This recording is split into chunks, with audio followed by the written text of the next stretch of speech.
Chris Brown, it's weird because I just think Chris Brown's his scandals always revolve around, well, now Karrueche and Rihanna.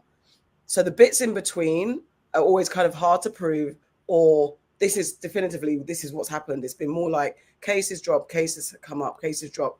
So it's a bit, they're not all, they haven't all stuck to him. It's more like reputational rather than he definitively did this again and again and again and again. It's all allegations and stuff, which doesn't always make it better. But sometimes people are a victim of one bad experience and it follows them. I think Chris has suffered some of that, but we also know he's got. I think Chris has anger issues, and yeah, he has a rep for domestic violence and just messiness, and also maybe a bit of a sex addiction, which I have theories on with a lot of the artists as to this whole sexuality thing that they are all getting sued for as well. I don't know. I feel like some part of it may also be a part of MK Ultra, because how can everybody in the business, seemingly, allegedly, have these addictions to sex parties and having multiple women, sleeping with people's best friends, having kids? It's like, but I don't know. I think the collective we have an assumption of how celebrity world works, and we never challenge it to do differently because we're like, that's just where it goes. Like when we say geniuses are always mad geniuses, so people who are revered icons tend to be sexual deviants, drug deviants, or weirdos or something like that. They always have something that, and it's like, well, that comes with being a genius. So I think there's an element of, once you're in that space, we're not going to change the status quo. We're going to leave it as it is, because that's how it works. That's how you get creative genius greatness, is by letting people go mad. And there's an allowance. Like once you're in, walk through those doors of celebritydom, then you know that there's going to be sex, you know there's going to be drugs, and it's just something that's never challenged. So I feel like there's either, yes, there's the control, the MK Ultra side of it, or it's just there's this thing that humans think that once you go through that level of fame and success, you automatically just have access to things and no one challenges it. So I feel like it's not true. I know a lot of artistic people, they don't seem to get to the dizzy heights, but they're pretty normal, phenomenally genius heights. But I'm saying the dizzy heights, that's the whole point. That's literally my theory. To get to that, in order to control you, maybe there is a level of hedonism that they impart on you, but that doesn't necessarily mean that it's really a natural affliction to the person. That no, that's what I mean. Like there is some type of a mind control that you go into that loop and that cycle, and this is what you put out there in the world. But it just feels like, how can everybody be a sexual deviant when they're not? There are geniuses all around, literally next door neighbors who are phenomenal piano players. They just live their life and they don't have sex addictions. They're just living their life. I think I agree with you, and I definitely think there's something that happens. Yeah, I don't think it's like you're naturally crazy. Oh, actually, okay. I'm wondering about some people, like what their thing is. Okay. Actually, no, let me think about that. Because I think. Go on. What was the question? I was saying that I think that there is something in MK Ultra or some type of mind control that they do to these people so that they all have the same type of sexual deviancies. Like it can't be that just because you're wealthy and successful that you fall into this kind of sex addiction abuse cycle. Like I feel like there must be something that they are doing. I don't think it's just you get there and you start doing it, because most people are normal, traumatized but normal. And why is it like Fat Joe? Like why is it the same stuff? Yeah, all the time. To be accused of L.A. Reid, Russell Simmons. It's like it's the same cycle of things. I'm like, yeah, this feels like a bit of a warfare. And I'm not excusing any of them. Absolutely not excusing. I'm just like, actually, maybe we need to look at the whole cycle of it all. What's going on?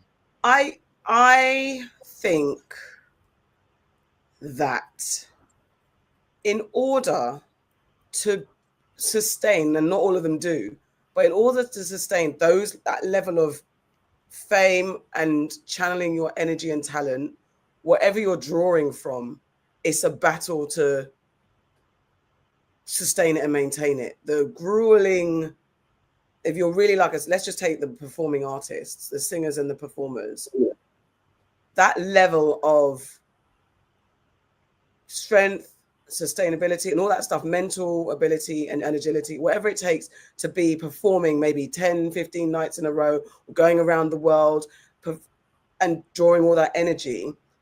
I think there's only so many humans that can do this. There's only so many humans that do this. So I'm wondering, does it have to be that you're brainwashed in, or you have something done to you in order to do it? I mean, or it's just like, in order to do it, it's not about brainwash. It's like, yeah, you're going to probably need to take some drugs. You're probably going to need to have some sort of way of dealing with it. And the obvious, I think it's the lazy obviousness that it's sex, drugs, and rock and roll type thing, because that's the stereotype of the industry. So there's not much else that is offered in order to actually, you can be a Beyonce or a Chris Brown or a Prince, and you don't actually have to take drugs or anything. You can actually do this. I don't know if that's readily available to them in the same way, or at the ease that drugs and sex and stuff is. So I don't know if it's necessarily a warfare thing, or it's just, this is the way the industry is. And this is what people succumb to, because humans are also very susceptible to taking the easy route. We take the easy route. When we've got pain, instead of going to finding some bush tea, we'll take a painkiller. Do you get what I'm saying? So I don't know. I'm not sure if it's always, I don't know. I mean, I'm a conspiracy theorist and I do believe there's stuff afoot, but sometimes it's like, what is just human nature? I think I'm more like you. I think some of it is human nature. Some of it is put in front of them. And some of it, you find your people. There's always people, like, the reason why a lot of these systems are in place is the people that make the rules and the laws and all of those things, they're behind it, a lot of the fuckery in it. So they've obviously found their niche, their circle, their people. So I think, unfortunately, for celebrities, there's a lot of people around them who want to control them.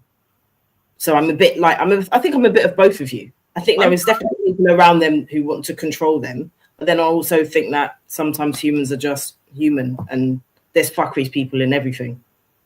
Let's get some of the comments. So, Melissa is saying, okay, right, I'm going to start from the top, Melissa. Melissa is saying the industry is literally where criminals and cartels launder money in. You have people who are pedophiles, who are a part of the Hollywood elites. It's literally the smut of society. Yeah. With all these types, you have a pool of people who die for fame and validation, who will do anything for it. Lone Wolf says wealth, power, and dark psychology. Melissa goes on to say wealth doesn't equal pedophilia, assaulting or violating people. Lone Wolf says Machiavellian manipulation. Melissa goes on to say Scientology and organized occult organizations are the fabric of Hollywood. It's a fraternity. They are controlled by handlers and their funders. And when you go through the web, there is something to this. And I do think there is a raw talent and get seized on, and they get handled, and how they handle them is through a litany of drugs, but also a real hedonistic lifestyle. And there's a lot of victims, and the cycle goes on. It's almost like the Catholic Church. It's like a similar type of cycle of abuse. Now, the abuse comes in various different forms, and to traumatize somebody and then give them drugs, sleep deprive them, and then make them do a whole load of things. I feel like it's a dark web. I think what they've learned over the years of how to get people, again, it's money, isn't it? The money, have you keep making money for them? That's the greed part. You create a system that keeps it going, and that's what I think. That's kind of what I'm saying in the well. It's like there's a formula to how you involve yourself or immerse yourself in that side of celebritydom, and that's just the default. So it's like, I guess I agree with you. OnlyFans is a part of it. It's not a documentary so far, but somebody will do the documentary on the OnlyFans and the systems of people where they have OnlyFans managers, and there's loads of them, and they're not making as much money as they say because they have handlers who are making money, and then you have a system of women. It's basically a form of prostitution. And it's just like they've just managed to legalize it in a way. They actually have a similar thing with a lot of the big YouTubers. People come along and say, we're going to manage your YouTube channel. Now they get you into a 360 deal with your YouTube channel and they just pay you. And it's like in any creative circle, there are folks that will utilize your creativity and make you a slave. Yeah, I think that's the part that's human nature. The evil that men do is human nature. Seeing as we're here, let's get the two stories, Fat Joe and Tyler Perry, as an example of two black men, because that's also the narrative, black men getting targeted. $8 million lawsuit for allegedly coercing his ex-hype man into thousands of sexual acts. In a graphic 157-page lawsuit, Terrence T.A. Dixon accuses Fat Joe, whose legal name is Joseph Cartagena, of more than a decade of abuse. The details so disturbing that there's a big trigger warning in the red on the first page of that filing. Dixon alleges that in the lawsuit, Cartagena forced him to, quote, humiliating situations, including sex acts, performed under duress and surveillance. Dixon claims he personally witnessed Cartagena engage in sexual relations with girls as young as 15, one of whom Cartagena was allegedly in love with and contemplated leaving his wife for. An attorney for Cartagena says the lawsuit is a blatant act of retaliation. NBC's David Romo is on the story for us. And Stephen, Cartagena initially sued Dixon, and now Dixon is suing Cartagena. Both sides are trading allegations here. Yeah, a lot of allegations here, but the lawsuit filed today has a lot more graphic content, if you will, Tom. Cartagena actually sued Dixon back in April on allegations that, as a former employee, he was trying to extort him for money. Well, Dixon's suit that was filed today is a lot more than just a typical employment dispute. The complaint does accuse Cartagena of underpaying him, but it goes on with many more allegations, claiming Cartagena would bring women to hotel rooms and make Dixon have sex with them in front of him and others. It also alleges that Cartagena would fly underage girls into the U.S. from Europe and that he paid for plastic surgery for one of them, and claimed that the minors were frequently cut off financially and discarded when they became non-compliant. Now, Cartagena's attorney claiming that those claims in this lawsuit are complete fabrications and lies, and saying, quote, the lawsuit filed by Tyrone Blackburn and Terrence Dixon is a blatant act of retaliation, a desperate attempt to deflect attention from the civil suit we filed first, of course, referencing that lawsuit originally filed back in April, Tom. So we have another famous rapper being hit with a RICO charge, and we talked about Sean Diddy Combs' trial earlier in the newscast. He's also, of course, being accused of building a criminal empire here, and several of the people connected to this lawsuit have ties to other big cases, including Diddy's. Yeah, a lot of the players involved have connections to these cases. Joe Tacopina representing Joe Cartagena. Of course, that's Fat Joe. He's also represented a lot of other big clients, including President Donald Trump, A$AP Rocky, and he actually turned down representing Sean Diddy Combs himself. And then we have Tyrone Blackburn there on the right, who is right now representing Dixon, but he is also representing music producer and rapper Lil Rodney in a separate case that is against Diddy. The lawsuit filed by Dixon is a civil RICO case, unlike Diddy's, which, of course, is a criminal RICO case. But there is a lot of crossover in these allegations here, Tom. It's kind of head-spinning, actually, yeah. Stephen. Thanks very much. Mate, I don't know. All right, we're moving on to Tyler Perry's one now as well. Yeah. It's very similar. I've never watched Fat Joe, so I don't know who his hype man is. I've never kind of followed Fat Joe properly. Was his hype man quite prominent? Like, you know, sometimes a hype man becomes a figure in themselves. I have no idea about Fat Joe's hype man. I didn't even know his hype man was so prolific. Yeah. I know, but I didn't know anything about that. I don't know where this has come from. I wasn't expecting it. No. Tyler Perry, on the other hand, there's been long conversation about, you know, people don't believe that he's straight. So there's this. So that, and there's, I think, has he had an allegation before and it got dismissed? I can't remember. But this is the latest thing. This is a bit long, so we'll just go through some and then stop, whatever. But this is another thingy. On one of Perry's hit shows. We want to break down this lawsuit and what it could mean for the movie mogul. We're on the case presented by Law and Crime. I'm Chris Stewart.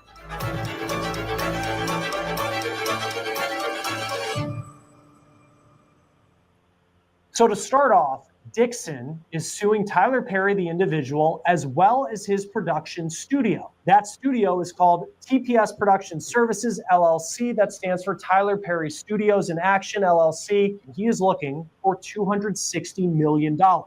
Dixon, That's a wild amount. lead role in Perry's show called The Oval, is claiming 10 causes of action for the civil suit. Quid pro quo sexual harassment, work environment sexual harassment, workplace gender violence, violation of the Bain Act, a California law that protects against violation of someone's civil rights through force or coercion, sexual battery, sexual assault, negligent retention, intentional infliction of emotional distress, and retaliation. Let's get into this lawsuit. The complaint starts off by saying, quote, "This case arises from a sustained pattern of workplace sexual harassment, assault, and retaliation perpetrated by Tyler Perry, a powerful media mogul, against plaintiff Derek Dixon, a professional actor and screenwriter. Mr. Perry is an American actor, filmmaker, and playwright who has built one of the most successful careers in the film and television industry. Mr. Perry took his success and power and used his considerable influence in the entertainment industry to create a coercive, sexually exploitive dynamic with Mr. Dixon, initially promising him career advancement and creative opportunities, such as producing his pilot and casting him in his show, only to subject him to escalating sexual harassment, assault, and battery, and professional retaliation when Mr. Dixon did not reciprocate Mr. Perry's unwanted advances. These events occurred while Mr. Dixon was employed as a series regular on the Tyler Perry show, The Oval, while Mr. Perry held direct control over his employment, compensation, and creative opportunities. This lawsuit even compares Perry to some other infamous celebrities who have been called out for their behavior in the past. Quote, "Just like Harvey Weinstein, Bill Cosby, R. Kelly, Sean P. Diddy Combs, Kevin Spacey, Roger Ailes, and many others in the industry, Mr. Perry's success has led him to believe that money and influence can get him whatever he wants. That belief slowly transformed into the false idea that Mr. Perry can get whomever he wants." According to the lawsuit, Dixon was working as part of an event staff at a party that Perry was hosting in Atlanta when Perry noticed him and offered him the chance to audition for a part in one of his hit TV shows. Before we get back to this bombshell lawsuit involving Tyler Perry, I want to bring you a law and crime legal alert. LCDE. Dixon claims that he was invited to Perry's Georgia home where he and Perry drank together. When Perry told him he was too drunk to drive and offered him his guest bedroom, Dixon says he accepted. But then he claims that while he was asleep, Perry climbed into bed with him and tried to initiate sex. Dixon says he tried to distance himself from Perry, but he was offered a role on Perry's show, The Oval. The lawsuit then reads, Dixon did his best to tiptoe around Tyler Perry's sexual aggression while keeping on Mr. Perry's good side. Mr. Perry made it clear to Dixon that if Dixon ignored Perry or failed to engage with the sexual innuendos, Dixon's character would die in the next season. Indeed, Dixon's character Dale was shot 4 times in the chest at the end of his first season on The Oval, and Perry always held this over Dixon's head, implying that Dale would survive if Dixon kept Perry, quote, happy. According to the complaint, Perry had made it clear to Dixon that he would kill characters in order to get an actor to be loyal or obedient. During the pandemic, Dixon says Perry convinced him to stay in one of the houses that was part of Tyler Perry's studios. Quote, in or around April of 2020, and while Dixon was living in the studio homes on set, Perry often coerced Dixon to drink alcohol and then get on the phone with Perry. Perry would frequently have someone drop off alcohol at Dixon's door. Perry would eventually turn these phone calls into sexually explicit rants. Perry would get frustrated with Dixon and tell Dixon that he was not giving Perry, quote, what he needs. Dixon's refusal to succumb to Perry's sexual advances caused Perry to be ever more frustrated. Eventually, Perry warned Dixon that if Dixon told his castmates about the harassment, Dixon would be opening himself up to lots of, quote, questions and and foolishness and demanded that Dixon not discuss any of their conversations with his castmates.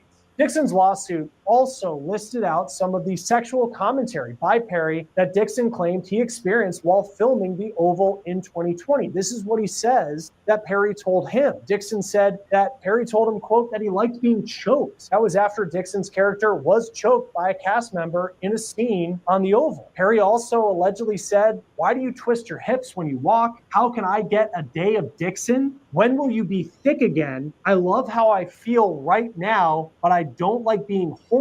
I feel sorry for the first person who flirts with me, and I've been trying to put that energy somewhere else, but everything is sexual on this stuff." The lawsuit also contained numerous text messages from Perry to Dixon, some of which seem to have been sent when Perry was intoxicated, and if Dixon didn't respond according to the complaint, Perry would hound him. Dixon also claims the harassment turned physical.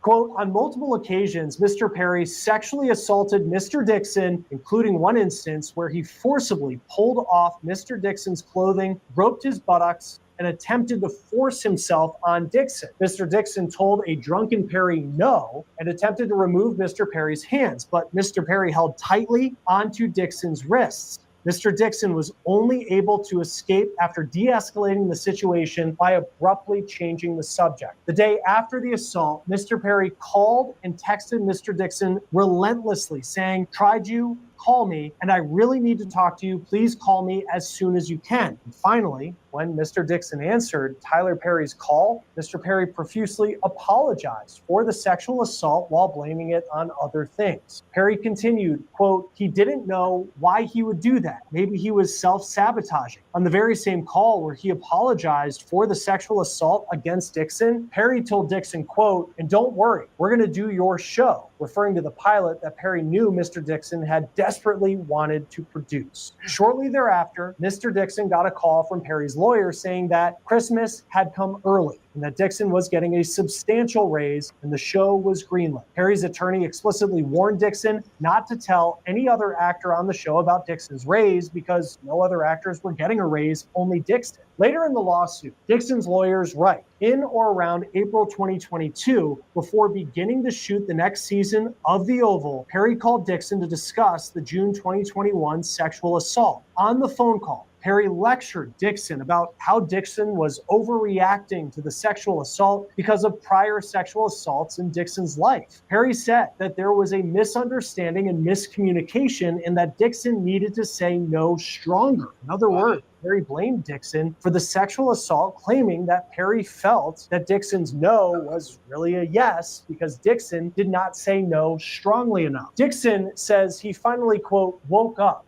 to the fact that Perry was allegedly stringing him along about working with him on his own show to keep him around to be sexually harassed. In 2024, Dixon reported Perry's alleged conduct to the EEOC, the Equal Employment Opportunity Commission. According to the lawsuit, after reporting the sexual harassment, defendants, which is Perry and his studio, did not make any investigation into the complaint and did not take any steps to prevent further harassment from occurring. Because defendants took no action to prevent further assault or harassment, Dixon had to quit his job working on the last season of The Oval. Dixon did so even though he was under contract to finish filming and stood to make close to $400,000. Dixon did not want to be sexually harassed or be placed in danger of a sexual assault again. Defendant then retaliated against Dixon. Defendant told Dixon if he quits and told the other actors why he quit, he would be in breach of his contract. Defendants told Dixon that the only way out was to portray his departure from the show as a medical leave due to the emotional distress caused by the sexual harassment. Instead,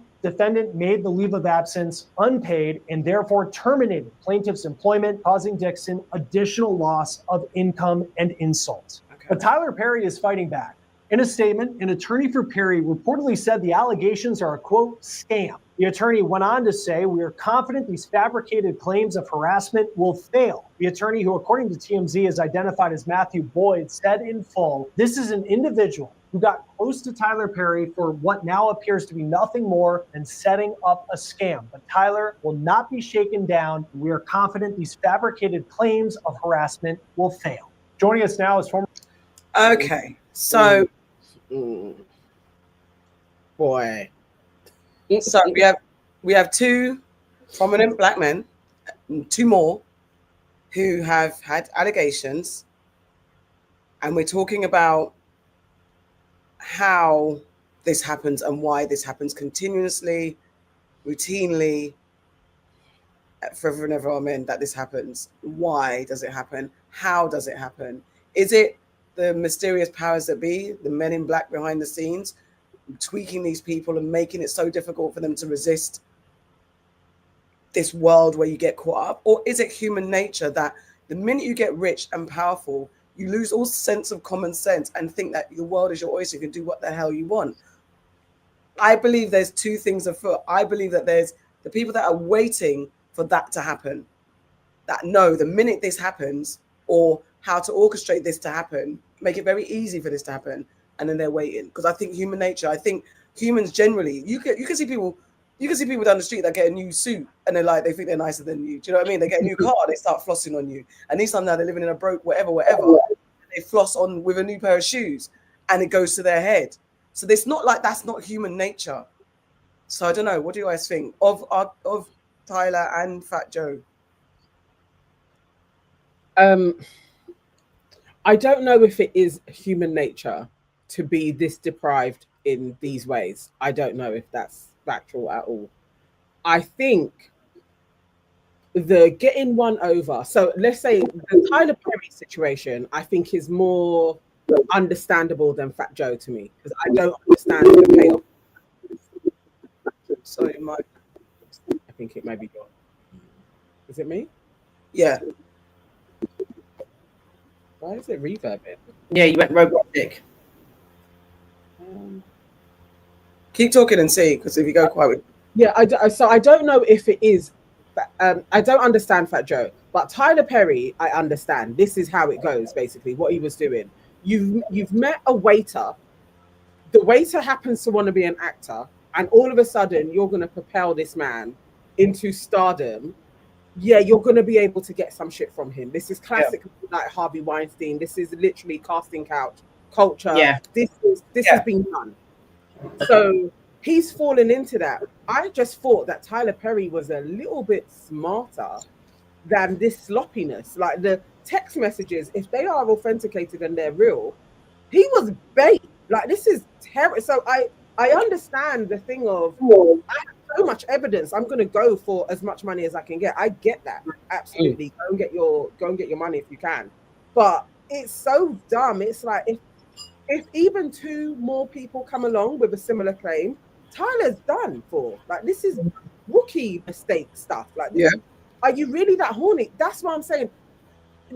You've got this far along. You're literally like one of the richest black men ever, and prolific, and your material is quite shit at that. So why would you allow your legacy to drop like this? There has to be some type of other forces.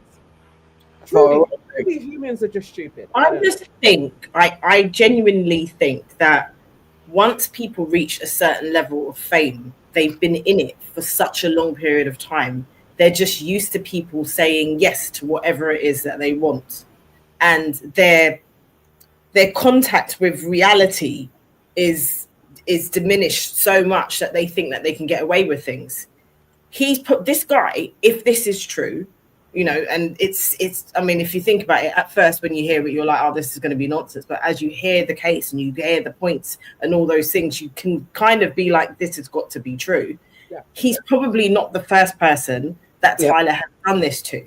And when these stories happen so far along someone's career, like Diddy, for example, that those cases go back decades. Yeah. You start to realize that there's been people around them that their role has been to keep this shit quiet. Yeah. So when you think of that, I'm kind of not surprised. And it isn't just a black thing. We know that it's not just a black thing. It's a power thing. It's these people in certain positions of power. They get so to the dizzy heights of it, and then they just forget themselves because they're just not in touch with reality. That's what I really, really believe. And unfortunately, as I said before, deviants move in cliques. They do. They do. I think I just want to say, like, when Christian Keys came out, he's removed it all, but I'm sure people can find the videos. Christian Keys is a prominent actor. He's been in so many different things. When he said there's a billionaire mogul that has been sexually harassing him for years, everybody did say it's Tyler Perry. There are a lot of them. It's probably Tyler Perry. And he said, I'm giving them a week and I'm going to release all of the evidence I have. And then he deleted everything, and Christian went about his business, and his shows were put on Tyler Perry's network. Like, he made them all. So if this guy is basically saying a similar thing, he was quiet because he thought his pilot was going to be made. And when his pilot was shelved and he knew that it was like, I'm just being strung along, now you want to come out and talk. So there could be a whole load of people that have shows out there who are not going to talk because Tyler Perry went ahead and followed through on what he had said to them, but he did sexually assault them. Yeah. I think, and this is where when people start to victim blame, because like only when it suits you in some certain situations, when the going is getting tougher, then you're like, actually, I'm going to talk. And that's why victims don't always get believed, or it's like we've seen with the Diddy case, like where does your complicitness and accountability lie? That's what makes it very difficult to have clear cut. This person did this horrible thing to you, and that person gets found guilty. But but with this guy, let's not forget, in reading and listening to the evidence there, or the filing, the case there, he actually went to people. He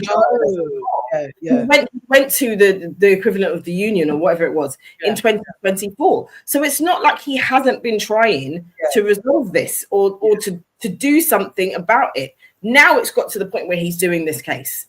So you know, it's not really like he's doing it for the benefit of the pound. Don't get me wrong, like 250 mil is a lot, but if you feel like you've been hard done by, and you feel like someone's fucking done some, you know, serious violations to you, you can sue them for whatever you want. Whether you get it is a different matter, but you can definitely sue them for whatever you want. Yeah. I think it's fair. I think it's all fair dues. And at the end of the day, when you feel ready to do it, do whatever you need to do. But just going back to the human thing, I think it's hard to, because sometimes you struggle. There's a story on the doc, we get to it, when you just look at what humans can do.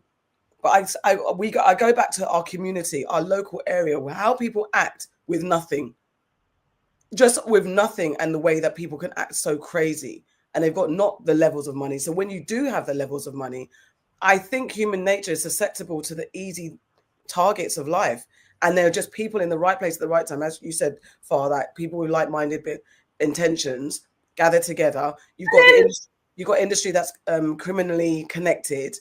For some whatever reason, they're drawn to this activity. So then they start control, and it's all about power and control. And people are groomed. Let's not forget that. People are definitely groomed. Like, I am not excusing Diddy by any means, way, or shape, or anything like that. But if you think about the age that he was when he came into the industry, and he was mentored by all these rich and powerful people, who the fuck is exactly? Also have faces. This is what I mean. Like, this is exactly what I mean. Like, they seek people out who they feel are like-minded, or who they can manipulate or draw something out of, and they teach them that this is what you do. And then they go ahead, and that's how these vicious cycles continue. And if you look at from the space of working class into the upper elites and stuff like that, if you come from, look, we see it with just with grooming gangs over here, not even grooming gangs, the guys that groom young boys to do county life, all that stuff. We see it on a lower scale. So even, I think the movies have kind of blinded us to the efficiency of criminal activity, the efficiency of men in power or people in power who do all these elaborate schemes and scams, and it's not till this big massive police sting before they get brought down. The average human is a dickhead, is a dumbass. So Tyler Perry also thinking that delusions of grandeur, however long you've been getting away with it, as humans always do. There's so many stories. Oh, this person got caught bringing drugs from the UK to somewhere. Why? You know, standardly you're going to get caught, but for some reason, humans get the idea in their head and think, I'm going to be the one that's going to bust case, and I'm the one who's going to do it. That is the same thing on these upper echelons. I'm going to get all these young girls. With Fat Joe, it doesn't even sound strange to me. It sounds very hip hop, unfortunately. Very, very hip hop. Bunch of young girls, if they're allegedly, if it's all true, bunch of young girls. A lot of the rappers have been caught up in this shit. Bunch of young girls. I'm doing what I'm doing. I'm flying girls here, there, and everywhere. It's what we do. It's the nature. It's the culture. Now I got caught. Someone's. They don't realize that it's true. They don't. It's not that. Their simple. idea of trafficking is different, isn't it? Yeah, His case isn't that simple. It's not groupieisms. It's the level of humiliation that he was inflicting on other people. Yeah. I don't think it's just the hype man. It seems to be like quite sadistic, which I didn't see Fat Joe as a sadistic person. That's why I'm like, I didn't think he would, of all the people, you know, that honestly, 50 Cent, I could hear lots about him and I'd be like, yeah, that makes sense because of how his mind works in his trolling. Where Fat Joe, I just thought he was a family man. That's the thing with him. How he presents is, I looked after my Down syndrome son. Like, he presents himself a bit like DJ Khaled, like I'm a family man. Although DJ Khaled has had lots of stories precede him that he is not that guy. Fat Joe hasn't. I've not heard the story of Fat Joe being crazy at all. I'm less surprised. Once you're in that space, these stories, and Fat Joe's also his thing has been mafiosa. It's been cartel. It's a crime lord story. Him, Big Pun, all of that. It's just been from the Latino side. So I'm not surprised if, again, it's allegedly. I haven't, as far as I'm concerned, that is par for the course. You've been a mafiosa boss. You're the leader of the crew that I can't remember what his crew is called, whatever. Terror Squad, that's it. You're the big man of the Terror Squad. And yeah, this is exactly because they're all living out crime mob bob stories. And so all that comes with, we're mimicking, we've got Scarface on the wall, as always. Fucking Don Corleone on the wall, as always. Violence is a thing, because I did hear that Big Pun was known to Big Pun was very, very violent. Was like a known domestic violence person. Indeed. The sex element of all of this is like, and I'm welcome it all coming out as well. Yes. However, this comes out and people are being exposed, Tyler included. I wasn't a fan of his in any way. So if his studio has to crumble and then another black person has to build their thing, I don't care. As long as they all get outed, like Cat Williams said, all of you big dick people get outed, I'm happy for it to take place. But there does seem like there's a level of really sloppy behavior. There is. Tyler Perry, and hopefully more people co-sign this guy's lawsuit so that it turns into another RICO charge. But again, it's one thing this being done, but it's the accountants as well. It's the managers. It's all of those people that allow these folks to pay people, to up your pay, to hide all of their sexual. They also need to be brought to justice. It's so easy to be part of the food chain of a criminal enterprise. Even us down at the lower, like I said, look at your local groupings, like even down to whether we want to boycott a shop for what they're doing in our home countries. We are all complicit in some way, and it's hard to really extrapolate yourself from being part of anything in this world. They make it very difficult. We can go and say we're not criminals, we don't do bad stuff, but there's still things that really we wanted to. It's different if you're working for an organization. I know it's different. I'm just saying it's how easy it is to be part of something, and when you feel like you can't. Okay, so I'm getting paid bookable amounts of cash from Tyler, from Diddy, from Weinstein. They change your life. They take a lot, and then it's like part of it, though. That's all part of it. I can't say I would say no. I would have limits to what I would be involved in, definitely. But everybody does have a price. Now, if somebody literally comes along, sees your auntie could never, they made Chris Brown even, and they're like, look, I want to fund you guys.